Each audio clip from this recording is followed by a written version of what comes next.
So, welcome to Retirement Making Your Money Last. Today we have speaker Chris Burbage, and we are very grateful to have her here. I am Kristen from Elderwerks Educational Services. I am the Communications and Engagement Specialist here. Just a reminder that this event is being recorded and will be posted to our Facebook and our YouTube pages post-presentation. Elderwerks is a not-for-profit 501c3 organization. Our mission is to provide seniors and their families with information, referrals, and guidance for senior living, home care, and support services to help make appropriate decisions for themselves. The guidance we provide helps seniors stay home well or transition successfully into a new senior living opportunity. We provide education on a variety of aging topics for consumers and professionals who work with seniors as well. Please add all questions that you have to the chat box and we will answer them at the end of the presentation. And I will go ahead and turn it over to Chris. Thank you guys for being here. Thanks, Kristen. Appreciate it. She is a little light in the Elderwerks tunnel, new employee there, and has just been great. So a lot of energy. Love Kristen. But good morning, everybody. It's great to be here with you. My name is Chris Burbage, and I'm an Edward Jones financial advisor here in Palatine. I am on the south side of Palatine near Plum Grove Junior High. Well, it's called Plum Grove Middle School now. They just finished construction because the kids are back in school, but I used to have a mountain in back of me of dirt because they were redoing the whole playground, if you will, area. So anyways, I have been in the financial services industries for about 20 years, and I've worked for Edward Jones as a financial advisor for 7 years. But I've lived in Palatine for a long time, about 30 years of my life. So I love Palatine, went to Palatine High School. My kids went to Friend, unfortunately, but anyways, we still love them. The reason I became a financial advisor is because I have a passion for investing and for helping people meet their financial goals. Big reason why I'm here to present is to help people like you become educated investors. The part of my work I enjoy the most is helping clients meet their financial goals, and it's an opportunity to change lives. I do not do this alone. I have a partner. Her name is Rebecca. She is on the call. I don't know if she has her camera on or not, but she may want to turn it on and wave to everybody. But she is my right-hand person and keeps me on track. And so if you have any questions, please feel free to call our office or email either one of us, and we will get answers to your questions. So let's get going. Our seminar is designed to help you become a more educated investor and to help you build a strategy that can carry you through your retirement years. The specific goals may be different for each of you. The established process that I use with clients is consistent. To have a clear outlook on your future, first evaluate where you are today. Then you can begin to set clear and measurable goals for where you'd like to be. When your goals are determined, evaluate whether they're realistic based on the time horizon and the investments you're comfortable with. A trusted financial advisor can help you determine tools and strategies to help you reach your goal, whether you're thinking about retirement or have retired recently. The more you know about the tools and strategies available to you, the more you'll understand about where your money is going and what it's doing for you. Your life changes and your goals may change as well. You can stay on track by regularly evaluating where you are, whether you've reached your goals, and what new goals you'd like to achieve. That can help you determine whether your strategy is continuing to work for you or whether you should make adjustments. Before we begin, we had sent out a workbook, so hopefully you've had a chance to print that out. The information we're covering today is summarized in that workbook. If you didn't get it, you can contact Elderwerks. They can resend it to you. I'm going to reference it a few times today, so if you have a pen and paper and want to maybe take some notes, if you don't have that workbook printed out, feel free to do so. So let's talk about living in retirement.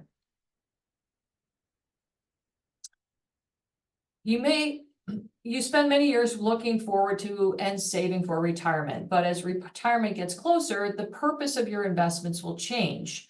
Your portfolio no longer needs to get you to retirement. It needs to get you through retirement.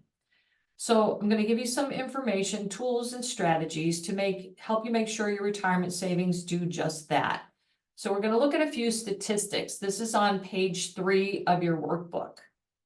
Does anybody have any idea what the average life expectancy is for a 65-year-old today? And feel free to unmute yourself and shout out an answer.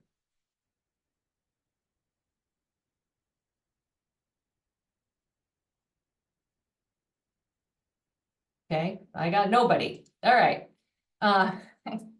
So there's about a 60% chance that a 65-year-old couple will see one spouse reach age 90. If that 65-year-old were to retire today, that would mean 25 years or more in retirement. Now, what could inflation do to expenses over that 25-year period? Assuming a reasonable inflation rate of 3%, the couple's expenses would double in 25 years. What do you think one of the biggest expenses is in retirement? Any takers? All right, I'm going to answer it for you. It would be healthcare. Out-of-pocket healthcare expenses could total $13,000 a year or more for a retired couple. While the amount varies by individual, initially budgeting about $4,500 to $6,500 per year per person for traditional medical expenses in retirement may be a good starting point. For long-term medical care, the amount budgeted really depends on how you plan to cover these expenses. Now, I'm not saying all of this to alarm you. The good news is that if you go into retirement with a clear understanding of the possibilities, you can develop a strategy to help achieve your vision and be prepared for things that could get you off track. In fact, we believe a complete strategy includes 3 components: planning for the expected, preparing for the unexpected, and positioning the portfolio for both. Today, we're going to go through those 3 parts and discuss how you can put them together to build a strategy to help achieve the retirement you've been envisioning. We'll also highlight the importance of reviewing your strategy over time to ensure you remain on track. Best way to develop a plan for the expected is to start by defining exactly what you mean by expected. How do you expect to spend retirement? Anybody want to share what they want to do in retirement or what they're doing in retirement? I hear a lot of things like travel, spending time with grandkids. So everybody has a different vision of what retirement is going to be and what they plan to do when they get there.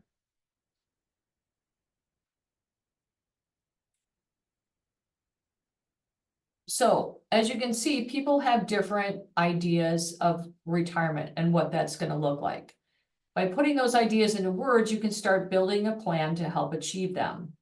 So if you want to jot down a few expectations for retirement that you have, this is going to be on page 4 in your workbook. So when you plan to retire, someone who wants to retire early will need a much different strategy from someone who wants to work longer or continue working part-time after retiring from his or her full-time career. Your spending goals. Do you hope to slow down and simplify, or do you have dreams of traveling the world? These goals will help determine how much money you may need to achieve them. And your key concerns. For example, are you concerned about market volatility, or maybe is outliving your savings something that concerns you? Once you've thought about those expectations, the next step is to outline what your expenses will be, since the amount you expect to spend each year is a key factor in the success of your strategy. It's important to develop a reasonable estimate of your spending. Consider separating expenses into necessary, such as your mortgage, utilities, food, etc., and discretionary, which is travel and entertainment, for example. Breaking them out this way can help you better understand where you have flexibility, meaning which expenses you might be able to adjust from year to year. Don't forget to include major expenses such as healthcare and taxes. In fact, let's talk about taxes for a minute. As you begin withdrawing money, a portion may be subject to taxes depending on the type of account it's in. When we develop a withdrawal strategy, we look at the tax treatment of your assets and work with your tax professional to keep your retirement from being too taxing. In any event, since the only dollar you can spend in retirement is an after-tax dollar, it's a good strategy to include taxes in your list of expenses. On page 6, there's a work thingy for your estimated expenses, so you may want to follow along there. Next step is to list your expected income sources. You can do this on page 6 of the workbook as well. We break these into 2 categories. Outside income sources, these include Social Security and if you're lucky enough to have a pension. If you're like some people, you may want to work part-time after you retire. We put all these in the category of outside sources of income. So number 2 is your savings and investments. These include your 401k, IRAs, savings, investments, etc. Start with how much you expect to receive from outside sources of income. When you estimate this income, it's important to think about when you plan to retire. For example, if you retire before full retirement age and begin taking your Social Security benefits, your benefits will be permanently reduced. For the 65-year-old, Social Security accounts for about 30% of their retirement income, but this varies based on pre-retirement salary, number of working years, and income needs. You can view your estimated benefits statement online at www.ssa.gov. The website also features an online benefits estimator. Once you've done all that, you've got 2 numbers: how much you think your expenses will be and how much you think you'll get from outside sources. The difference between those 2 numbers is listed on the worksheet as income gap. This is what your savings and investments will need to cover. Once you have this information, you can look at your savings and investments to develop a withdrawal strategy to provide the money you think you'll need. Oops, went too far. Okay. Obviously, it's important to develop a withdrawal strategy you can sustain throughout retirement. 2 key indicators can help determine if your spending strategy is reasonable: withdrawal rate and reliance rate. Your withdrawal rate is just what it sounds like, how much you take from your investments each year. This is the single most important factor in determining how long your money will last. In other words, how sustainable your spending strategy is. This table shows our recommendations for initial withdrawal rates. This assumes you live till 90 and increase your withdrawals every year to account for inflation. You can use page 7 of your workbook to list your estimated expenses. Generally, for a 65-year-old, we recommend an initial withdrawal rate of 4%. Based on a diversified portfolio made up of a mix of cash, fixed income, and equities, and assuming a 3% increase in withdrawals each year for inflation, assuming an annual fee of 1%. Keep in mind that diversification does not guarantee a profit or protect against loss in a declining market. Overall, we believe withdrawal rates should be modest because retirement can be unpredictable. Is 4% right for you? Maybe it is, but your initial withdrawal rate may be higher or lower. For example, if preserving principal is a high priority, you likely will need to use a lower withdrawal rate. Additionally, while we assume annual increases in spending for inflation, your spending will likely vary from year to year. These rates aren't guarantees, and your situation will be unique. So there is no one-size-fits-all solution. In addition, these rates are not meant to be rigid, as the more flexible you can be with your spending, such as not taking an annual raise if you don't need to, or if your portfolio declined in value, the more it may help your money last as long as you need it. However, withdrawal rates are a good starting point to determine if your strategy is realistic. We will review your spending and withdrawals each year to help you stay on track. We have tools to help calculate your needs based on your specific circumstances. Please see me after this session if you have further questions about these tools and how they can help you.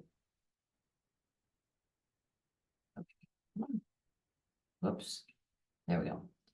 Secondary to your withdrawal rate is your reliance rate. This is how much you'll rely on your investments for income.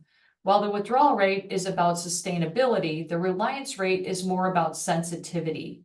The more you rely on your portfolio, the more sensitive you and your strategy could be to market fluctuations, and the greater the chance that risks such as market declines could derail your strategy. Page 7 of your workbook shows an example of how the reliance rate is calculated. Imagine a retiree who spends $50,000 a year to meet expenses. She receives $20,000 from outside sources such as Social Security and a pension. This means she'll have to rely on her investments to cover the other $30,000, which is 60% of the total $50,000 she needs. The bottom of the page provides space for you to estimate your reliance rate. Someone who relies on his portfolio for 60% of his income will likely be more affected by market fluctuation than somebody who only derives 20% of their income from their portfolio. As you create your withdrawal strategy, you might consider adjusting your pre-retirement savings, your retirement spending goals, and the types of your investments. Such adjustments will help give you more sustainable withdrawal and reliance rates. So now we're going to look at an example of how this could work. Tom and Julie are in their mid-60s or their early 60s and would like to retire when they're 64. Their full retirement age is 66, which means their Social Security benefits would be permanently reduced if they were to take Social Security early. They own their home and they plan to stay in it. They hope to do a little traveling during retirement, including visiting their children and grandchildren.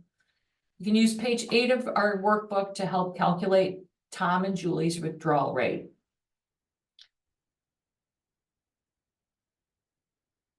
There we go. They estimate they'll need $65,000 a year in retirement, including taxes, and they'll figure they'll receive $20,000 pre-tax a year from Social Security.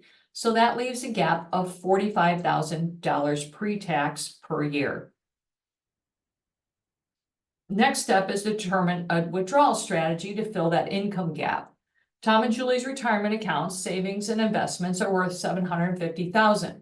To provide that $45,000 in pre-tax income, their initial portfolio withdrawal rate will have to be 6%, which is $45,000 divided by $750,000, that equals 6%. Based on the chart we looked at, the initial withdrawal rate of 6% is higher than our guidance and may not be sustainable. Remember, if your income gap is after tax, you will likely need to withdraw more on a pre-tax basis to achieve the after-tax income you need. For example, if your income gap was $45,000 after taxes, depending on how your investments are allocated, you may need to withdraw $60,000 pre-tax to have $45,000 after tax. So that's talking about taking money out of an IRA or a 401k. You need to boost it up so the taxes are withdrawn, so at tax time, you don't have to pay that out of your pocket. The total pre-tax withdrawals are needed to provide those after-tax income needs and are used to calculate the withdrawal rate. So Tom and Julie look at adjustments they could make. They could include reducing their spending goals. For example, planning to spend $50,000 instead of $65,000 per year will reduce their initial withdrawal rate to 4%. So the income gap of $30,000 divided by a portfolio of $750,000 equals 4%. They also consider waiting until their full retirement age to retire and begin taking their Social Security benefits. This will give them full Social Security benefits, enabling them to rely less on their investments and reduce their initial withdrawal rate.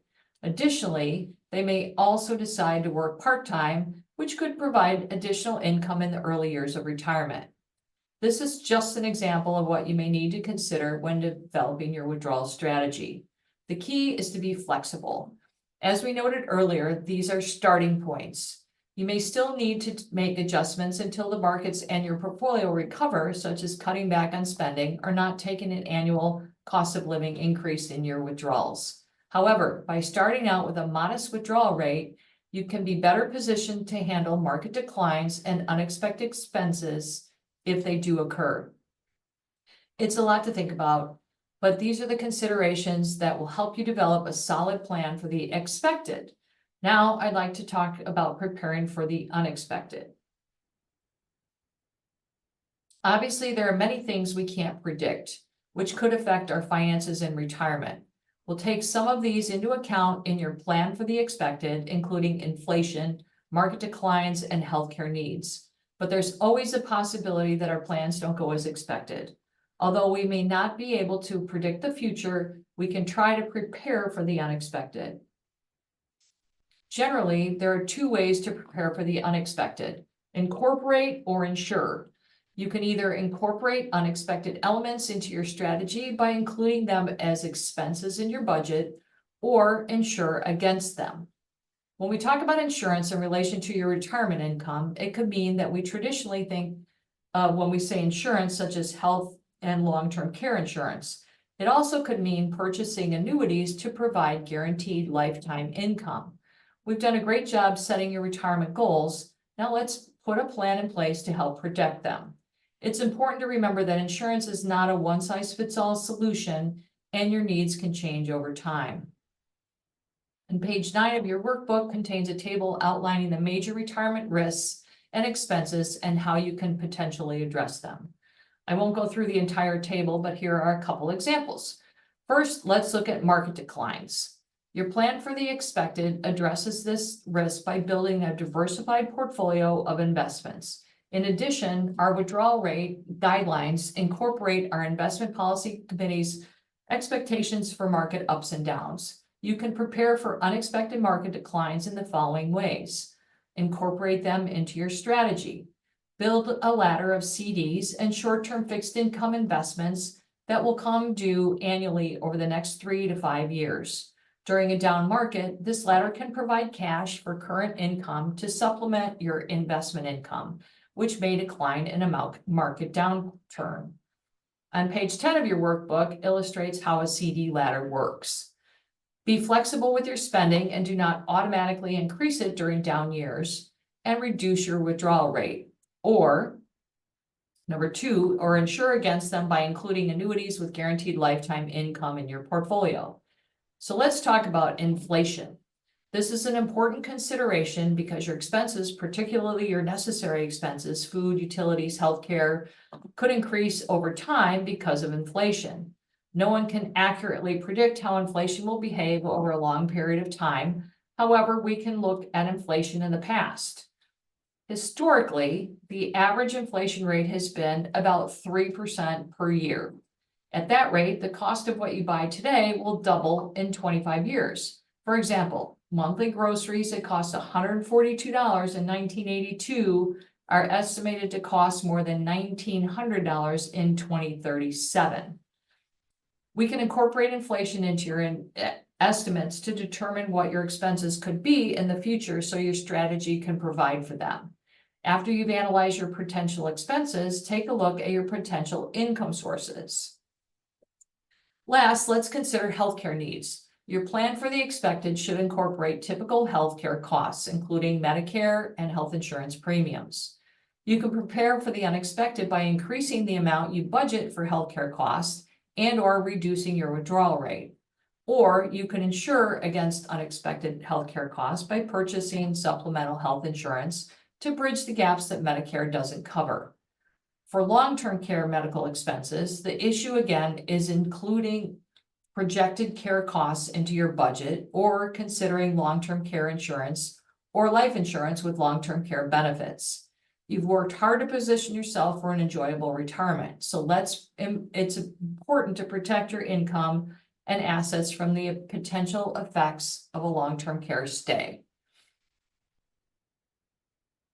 Let's look at an example of how a retiree might prepare for the unexpected. Helen will be retiring soon. Both of her parents are still alive. Her mother's 91 and her father's 93. Helen's grandparents also lived well into their 90s.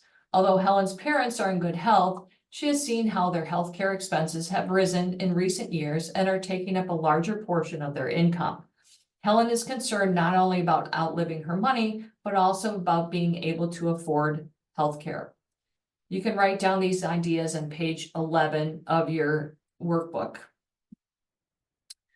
So options to consider, one would be to manage spending. Remember, any expenses that aren't covered by outside sources such as pension or Social Security may come from personal savings. As we mentioned earlier, your withdrawal rate, or how much you withdraw from your savings and investments, is the single most important factor in determining how long your money will last. The longer you expect to live, the lower the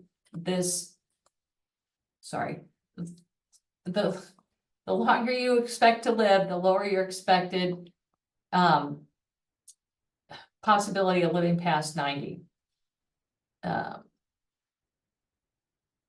Consider, in addition to everyday out-of-pocket medical expenses, it's important to financially prepare for a major health expense. Supplemental health insurance can help bridge the gaps that Medicare doesn't cover.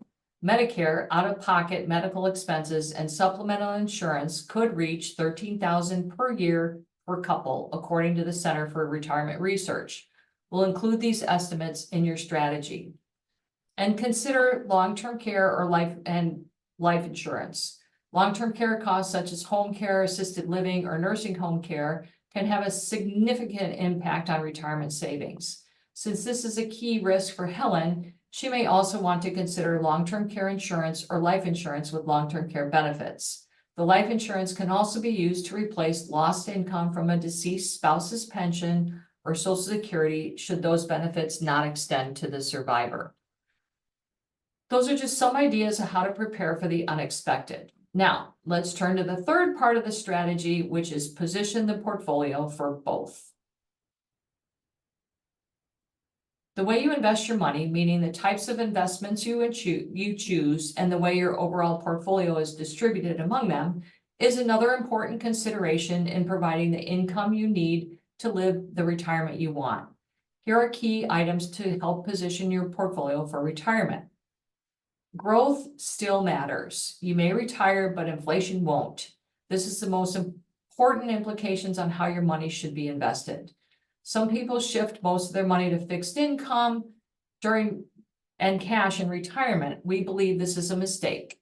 Growth should remain an important part of your investment portfolio because of inflation. Your retirement strategy must help pay for today's expenses as well as those 25 years from now.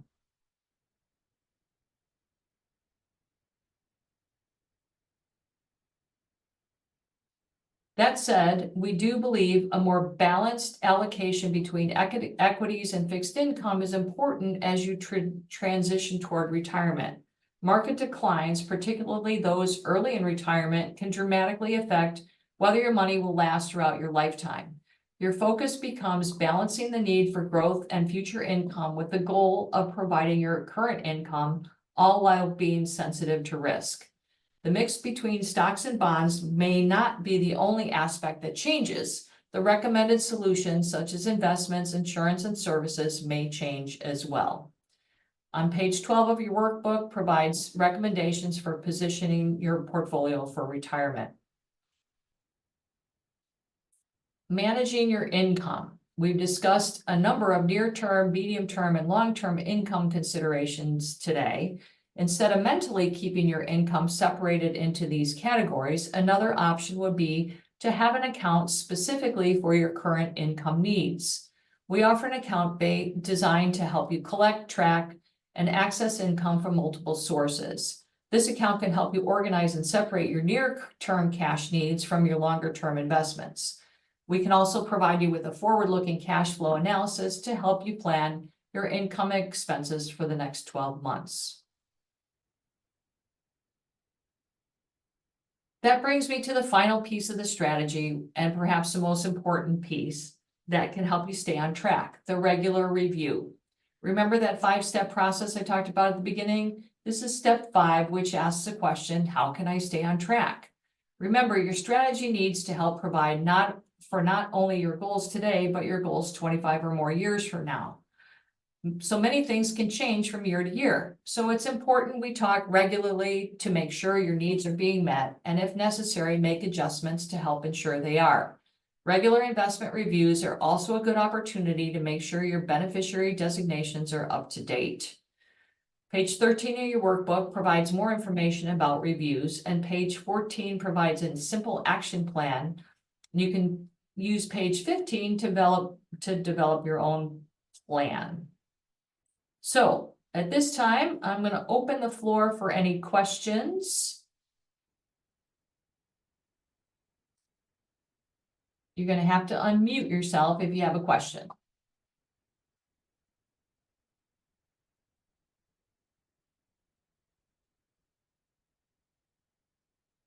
I don't think everybody's had enough coffee this morning.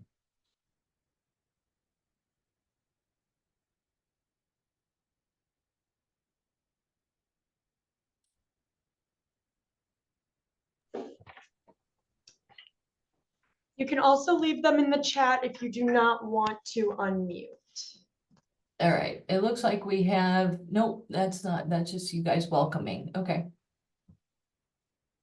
All right, we've covered a lot today.